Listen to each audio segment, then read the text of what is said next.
जय हिंद, नमस्ते, वंदे मातरम। आप सभी का स्वागत है आपके अपने एजुकेशन चैनल समाधान स्टडी पर। जैसे कि आप सभी लोग जानते हैं कि मैं पर्टिकुलर आपको केमिस्ट्री की क्लास प्रोवाइड करता हूं। आज आपको एक्सपेक्टेड 30 क्वेश्चन करवाऊंगा और आपको बहुत कुछ नया सीखने को मिलेगा आज की इस बेहतरीन क्लास में। तो चलिए आइए, मेरे साथ सारे बच्चे जुड़ जाएंगे और अधिक से अधिक सेशन को शेयर करेगा। और ऐसा लगता है कि हाँ सर ये पसंद आए तो ज़रूर आपको लाइक करना है, ठीक है। और मुझे बताना है कि आपने कितने मार्क्स को अचीव किया है इन 30 क्वेश्चनों को करने के बाद। पहला क्वेश्चन देखिए, आपसे क्या बोला है। क्वेश्चन ने बोला है कि समान परासरण दाब वाले दो विलयन को कहा जाता है। सामान्य विलयन, आइसोटोनिक विलयन, या फिर आपका हाइपोटोनिक्स विलयन, या फिर आपका हाइपरटोनिक्स विलयन। तो राइट आंसर नोट करना साथियों, क्या आंसर आप लोग लगा पाएंगे कि समान तापमान पर क्या है, समान तापमान पर जो है दाब वाले दो विलयनों को जो है क्या कहा जाता है, आइसोटोनिक कहा जाता है। क्या right answer option number B हो सकता है? क्या राइट आंसर आप लोग बी लगाया क्या? हम लोग इसे और एक नाम से मतलब जानना चाहेंगे और जानते हैं कौन सा, तो आपका समपरासरी, ठीक है। क्या होगा? समपरासरी, और ऑप्शन नंबर बी इस क्वेश्चन का राइट आंसर होगा।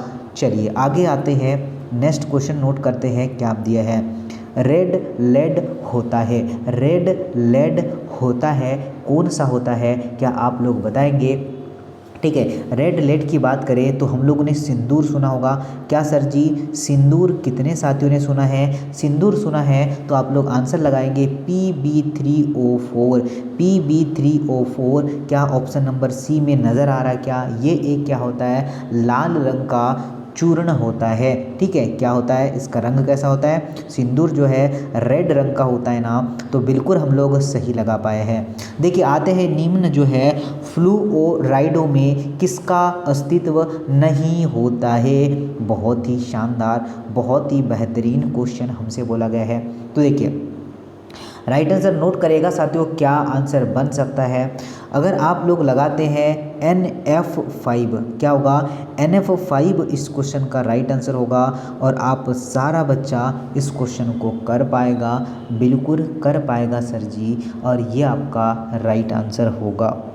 ओके, चलिए संयोजकता अकॉर्डिंग आपको बनाना था। देखिए आगे आते हैं, नेक्स्ट क्वेश्चन नोट करना क्या दिया है। क्वेश्चन में बोला गया कि बोला है कि अणु जो कि आपका द्विध्रुवण आघूर्ण जो है प्रदर्शित नहीं करता है, तो कौन सा नहीं करता है?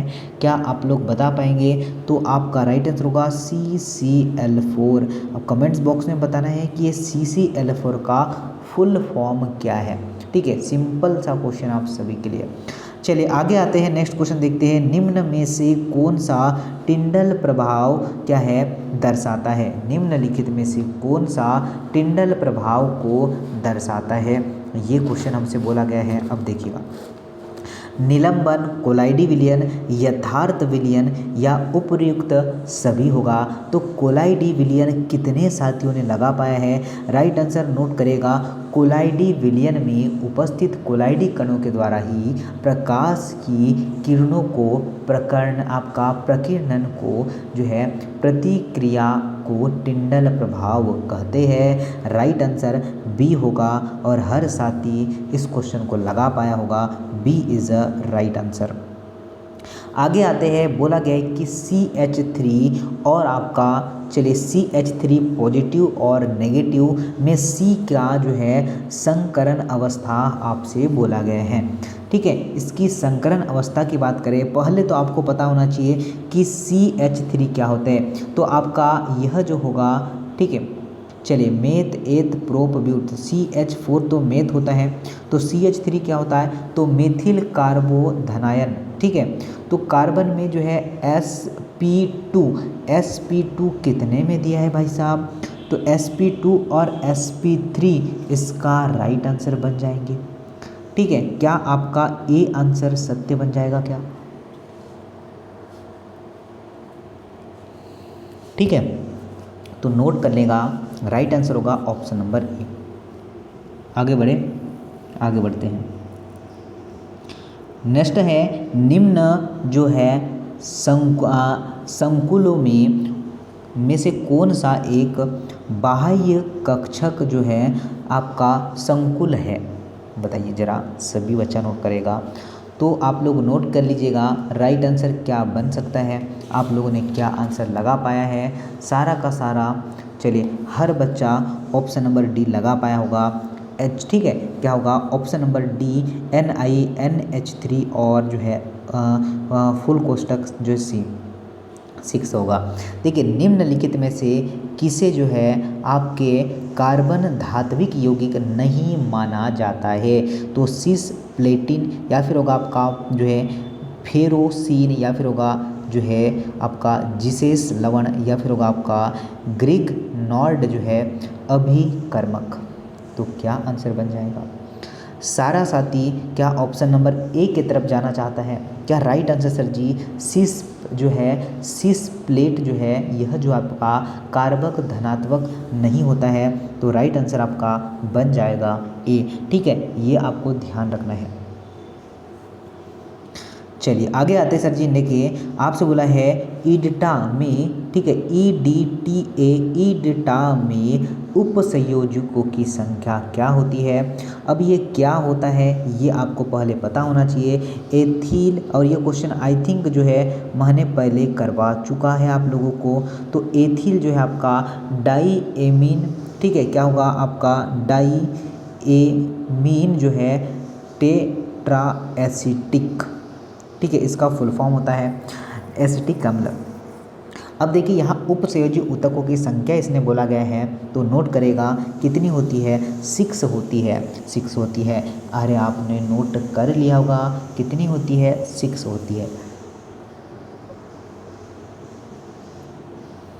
देखिए नेक्स्ट पर आते हैं, क्या बोला गया है, बोला गया है कि नोट करना क्वेश्चन में क्या दिया है, 25 मिली 0.1 जो है आपका NaOH सोडियम हाइड्रोक्साइड दिया है। विलयन के पूर्ण ऑक्सीकरण के लिए 0.16 ग्राम द्विक्षारीय अम्ल की आवश्यकता होती है। इस अम्ल का अनुभार आपसे बोला है, क्या सर जी अनुभार बोला है, अनुभार हम लोग कैसे निकाल पाएंगे, ठीक है, तो वो होगा आपका N मल्टीप्लाई V होगा। तो अब हम लोग लिख देते हैं ये तुल्य आपका जो है तुल्यांक की भार बराबर, ठीक है, तुल्यांक की भार बराबर होगा। तो ये 0.1 मल्टीप्लाई 25 बराबर होगा आपका 0.16 अपॉन E, और ये जो है इसे हम लोग चेंज करेंगे, ठीक है, मिलीमीटर जो है तो मैं चेंज कर देता हूँ, इसलिए आपका 1000 लिख दिया है, ठीक है। अब क्या करेंगे, तो ये 25 से इसको काटेंगे, 25 400 40 बच जाएगा, ठीक है, ये दशमलव यहाँ पर 10 लगा दिए, फिर इसका मल्टीप्लाई होगा 6 4 24, मतलब समथिंग ये आपका आएगा कितना सर जी 64, ठीक है, समथिंग 64 आएगा, 16 64 होता है, ठीक है, और ये दशमलव हट जाएगा। अब क्या होगा, ये तो 64 आंसर आया है, ये आपका ये है आपका तुल्यांक की भार आया है। अब जो है हमें तुल्यांक की भार और आपकी क्षमता दोनों का मल्टीप्लाई करना पड़ेगा। तो 64 में मल्टीप्लाई करूँगा 2 का, तो राइट आंसर आ जाएगा आप लोगों का 128, ठीक है। क्या आंसर आएगा हमारा 64 क्या आया, तो 64 आपका द्विक्षारीय अम्ल का तुल्यांक की भार आया है, ठीक है, किसका द्विक्षारीय, ठीक है, इसका आया है कितना 64 आया है। अब हमें क्या निकालना है, तो हमें निकालना है अनुभार, ठीक है, क्या निकालना है अनुभार। तो अनुभार के लिए आपका जो आया है और उसका मल्टीप्लाई 2 में कर दूंगा, तो राइट आंसर आपका सी आ जाएगा, और ऑब्वियसली आपको ये समझ में आ ही चुका होगा।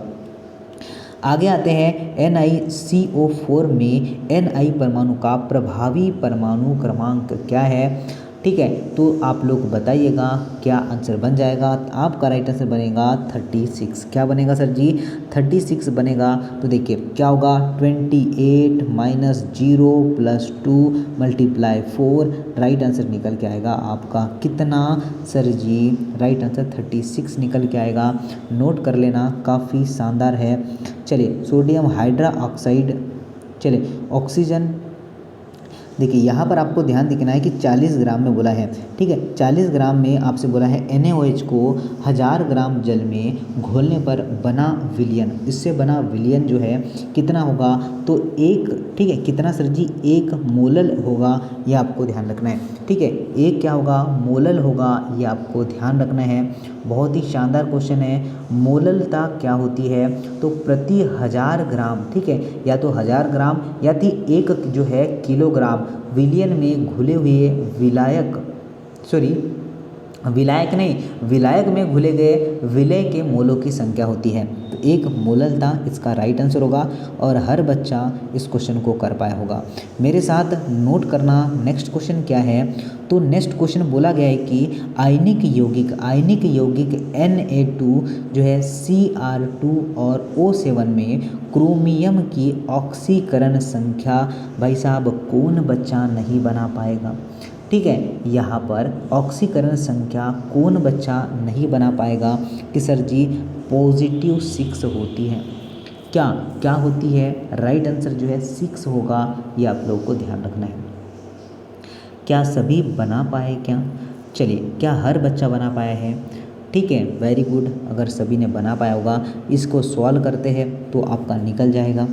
आगे आते हैं, देखिए नाइट्रोजन परमाणु का जो है अमोनिया में संकरण क्या कहलाता है। नाइट्रोजन परमाणु का अमोनिया में संकरण क्या कहलाता है, आपको यह बताना है। तो देखिए sp का स्क्वायर sp3 या फिर आपका dsp2 होगा। तो आप सभी लोग नोट करिएगा, जिन्होंने लगा पाया है sp3, तो ये बिल्कुल राइट आंसर है, ठीक है साथियों।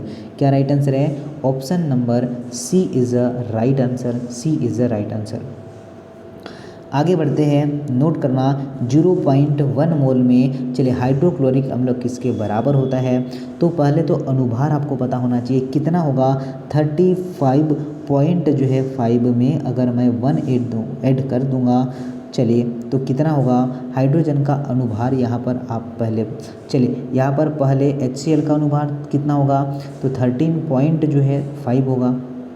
फिर जो है क्या किया है, ठीक है, तो आपका राइट आंसर तो ऑप्शन नंबर बी ही होगा, ठीक है। क्या होगा, option number B right answer होगा, ये आप लोगों को नोट करना है। बहुत ही शानदार क्वेश्चन है गाइस, एग्ज़ाम में पूछे जाते हैं ऐसे क्वेश्चन, तो एग्ज़ाम में डेफिनेटली पूछे जाते ही है, ठीक है। आगे बढ़े, 0.1 मोलल में कितना होगा, 36.5 ग्राम के बराबर होगा, ये आपको ध्यान रखना है। चलिए आगे आते हैं, ज़रा देखिए ध्यान दीजिएगा। बोला गया है कि चलिए यहाँ पर आयोडीन को जो है अर्ध आयु 60 डेज से 180 में बदलने पर उपस्थित रेडियो एक्टिविता का प्रतिशत कितना बन जाएगा। तो रेडियो एक्टिविटा का परसेंट बन जाएगा 12.5%। कितना बन जाएगा आपका, 12.5% बन जाएगा। ये नोट कर लेना और ये एक बार इन चीज़ों को रिवीजन जरूर कर लेना, अगर नहीं बन पाई हो तो आपसे बनना स्टार्ट होगी। चलिए इनमें जो है बंद कोण न्यूनतम है, इनमें बंद कोण न्यूनतम है, तो कौन सा कोण न्यूनतम है ये आप लोग को बताना है। चलिए बताइए सर जी क्या होगा, क्या आपका H2S होगा क्या आप सभी लोग सर जी बी लगा पाए हैं। तो बी वाले बिल्कुल सत्य है, बिल्कुल राइट है और हर साथी इस क्वेश्चन को कर पाया होगा। चलिए आगे आते हैं, देखिए नेक्स्ट क्या है कि निम्न में से किस तत्व की इलेक्ट्रॉनिक बंधुता शून्य होती है। चलिए फ्लोरीन की है, नाइट्रोजन की है, नियॉन की है या फिर सर ऑक्सीजन की होगी। तो जो उत्कृष्ट गैसें होती हैं उनकी बंधुता क्या होती है, शून्य होती है। तो यहाँ पर क्या, चलिए दिख रहा है क्या आप लोगों को नियॉन दिख रहा है क्या, helium, neon, argon, krypton, radon, xenon, ये सब कुछ आपके होंगे क्या, इलेक्ट्रॉनिक बंधुता क्या होगी, शून्य होगी। और ये सभी साथी बिल्कुल कर पाए सर जी, बिल्कुल कर पाए हैं। देखिए आगे आते हैं, बोला गया है कि ऑक्साइड जो कि तनु अम्ल के साथ अभिक्रिया करने पर हाइड्रोजन जो है क्या करता है, आपका पराऑक्साइड देता है। तो क्या आंसर होगा, तो सोडियम आपका पराऑक्साइड चलिए Na, ठीक है साथियों, क्या होगा Na2O2। तो ये आंसर आप लोग ला पाए हैं क्या। ठीक है, क्या हर बच्चा ऑप्शन नंबर बी कर पाए क्या? अरे डेफिनेटली कर पाया होगा, बिल्कुल कर पाया होगा। चुंबकीय क्वांटम संख्या संबंधित है आकार से, आकृति से, अभिविन्यास से या फिर आपका चक्रण से होगी। तो साथियों नोट करना कि चुंबकीय क्वांटम संख्या किसी भी उपकोष में उपस्थित इलेक्ट्रॉनों के जो है संभावित विन्यास की पर निर्भर करती है। राइट आंसर सर जी सी बन जाएगा, सी बन जाएगा। क्या हर साथी इस क्वेश्चन को बना पाया है क्या? देखिए आगे देखिए, यहाँ पर जो एक फॉर्मूला दिया है उसमें बोला है कि चले Na3 आपका चले Fe और आपका C2O4 और आपका जो है होल ट्वाइस 3 से जो है Fe की उपसंयोजकता जैसे संख्या व ऑक्सीकरण संख्या क्रमशः कितनी होगी? तो बताइएगा साथियों, क्या हम लोगों ने सर जी ऑप्शन नंबर सी लगाया क्या? क्या होगा आपका 6 और 3 होगा, ये आपको नोट करना है। ठीक है साथियों, देखिए बोला गया है कि पोटेशियम जो है ब्रोमाइड में विलयन से, पोटेशियम ब्रोमाइड में विलयन से जो होगा आपका ब्रोमीन कौन निकालेगा, यह आपको बोला गया। पोटेशियम क्रोमाइड में विलयन जो है, विलयन से आपका जो है ब्रोमीन कौन निकालेगा, ज़रा बताइएगा। चलिए साथियों ज़रा बताइएगा क्या आंसर हो पाएगा? क्या क्लोरीन इस क्वेश्चन का राइट आंसर बन जाएगा क्या? ठीक है, ऑप्शन नंबर बी इस क्वेश्चन का राइट आंसर है, मानक विद्युत वाहक बल। ठीक है, तो आपका बी आंसर आपने लगा पाया होगा। ओके, चलिए वेरी गुड वेरी गुड। आगे आते हैं, पोटेशियम की बात करें, पोटेशियम डाइक्रोमेट में आपका KL जो है आपका KCl की सांद्रता H2SO4 में गर्म करने पर बनने वाले गहरे और लाल रंग का जो है सूत्र क्या बनाएगी, ये आपसे बोला है। ठीक है, तो आप लोग नोट करेगा कि क्या बनाएगी। ठीक है बच्चा, क्या बनाएगी? पोटेशियम डाइक्रोमोट बनाएगी। ठीक है, तो आपका राइट आंसर क्या बन जाएगा? ऑप्शन नंबर क्या बी बन जाएगा क्या? ठीक है, ऑप्शन नंबर बी इसका राइट आंसर होगा, आपको नोट करना है। निम्नलिखित में से कौन सा समतल अणु होता है? समतल अणु की बात करें तो बी जो है Cl3 होता है, यह आप लोग को ध्यान रखना है। काफ़ी शानदार क्वेश्चन है और आप हर बच्चा हर साथी इसको बना पाया होगा। निम्नलिखित में से किस में जो है आपकी जो है अयुग्मित इलेक्ट्रॉनों की संख्या सबसे अधिक होती है? तो ये आपको नोट करना है, क्या होगा? मैग्नीज। क्या होगा? मैग्नीज आयन इस क्वेश्चन का राइट आंसर है। तो सी आंसर आपका बिल्कुल सत्य है, बिल्कुल सत्य है। तो आज का सेशन जो है यहाँ से आगे बढ़ाते हैं। देखिए यहाँ पर बोला है कि चलिए कुछ दे रखा है आपको, कुछ दे रखा है। क्या दे रखा है? यदि NH3 और आपका कोष्टक में दिया है आपका 6 और आपको क्लोरीन दिया है 3 का प्रभावी अणु क्रमशः जो है 33, तो तत्व A की परमाणु संख्या, ये जो A दिया है उसकी परमाणु संख्या 24 होगी। ये आपको नोट करना है, क्या होगी? 24 होगी। ये आपको ध्यान रखना है, ये काफ़ी चीज़ें हैं। ठीक है, चलिए X3F6 की आकृति होती है, तो जो आपको दिया है जैसे कि आपका हीलियम, नियॉन, आर्गन, ठीक है, रेडॉन, तो ये दिया हुआ है। तो अब देखिए क्या अष्टक फलकीय होती है क्या? नोट करना, आपका असमभुजीय अष्टक फलकीय होती है। तो ये आपका राइट आंसर बन जाएगा ऑप्शन नंबर सी, और हर साथी इस क्वेश्चन को बिल्कुल लगा पाए हैं। देखिए आगे देखिए, एक समतलीय वर्गाकार शंकु के संभावित समवयवीय की संख्या आपको बोला गया है। नोट करिएगा, बनेगी सर जी कितने? 3 बनेंगे। ठीक है, एक वर्गाकार शंकु में संभावित आपकी आपके समावयविताओं की संख्या 3 होगी, 3 होगी।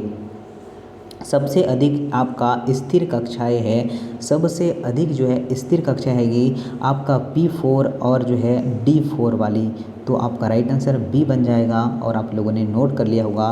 देखिए साथियों, ये आपका 30 नंबर का क्वेश्चन है, ये आपके लिए होमवर्क है। आई होप चीज़ों को समझ पाए आप लोग और सीख पाए होंगे। ठीक पाए, समझ पाए और सीख पाए होगे। तो इस क्वेश्चन का राइट आंसर साथियों ध्यान रखना, इस क्वेश्चन का राइट आंसर मैंने बी बताया है, राइट आंसर होगा आपका सी। ठीक है बच्चा, सी होगा, P3 और D5 होगा। ठीक है, कैसा होगा, तो ये P3 यहाँ बनाएगा, ये डेस्क एरो के साथ, और जो है नीचे क्या बनाएगा, तो नीचे 5 बनाएगा, यह 1 2 3 4 5 ये डेस्क के साथ। ठीक है, चलिए ऐसे बनेंगे तो राइट आंसर आपका सी होगा। चलिए एक क्वेश्चन आप सभी के लिए होमवर्क होगा। आई होप जो है आप लोग चीज़ें समझ पाए होंगे। अगर चीज़ें अच्छी लगी है तो शेयर करिएगा ताकि हर बच्चा इस बार सिलेक्शन ले पाए। नमस्ते, वंदे मातरम। मिलूँगा अब मॉर्निंग में ही आप लोगों से। जय हिंद।